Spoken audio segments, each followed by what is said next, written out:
The Incredibles 2 is a sequel to an early 2000s Pixar film which I can't remember the name of now.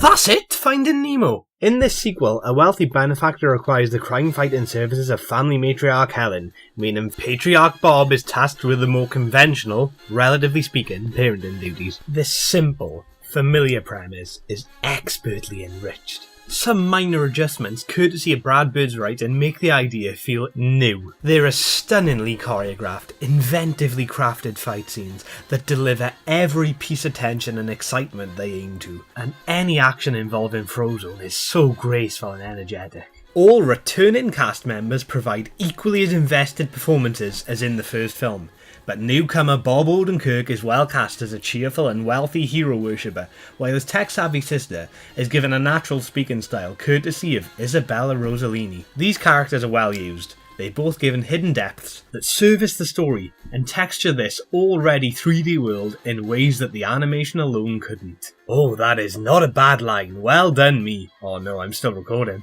Speaking of the artwork, the film's sense of style and colour is extremely pleasing. Like the original film, there's stylization but also a sense of clarity and warmth. The quality's improved in 14 years. The affectionate homages to the spy and superhero genres are as strong as before.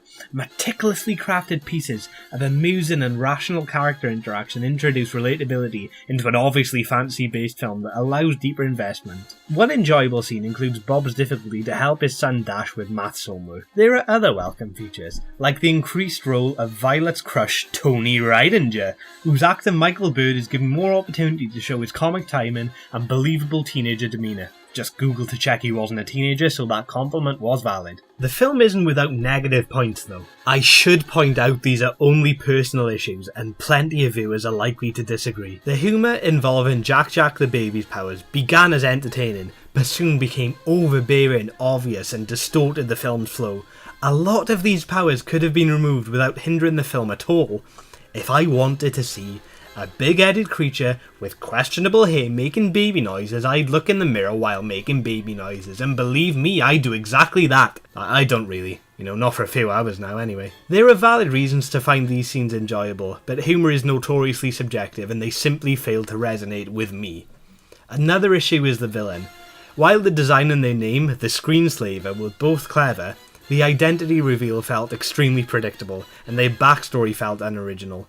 I know this can be justified by the fact it's a parody of the superhero golden age, but Syndrome from the first film had a brilliantly thought out history. Lastly, some characters did feel underused or irrelevant. New heroes have been introduced, but they're not given that much character or in-story purpose. Even Dash, who was actually in the first film and is part of the main family, doesn't feel relevant here. He's not given his own story and doesn't massively influence either of the main two. Granted, 14 years is too long a wait.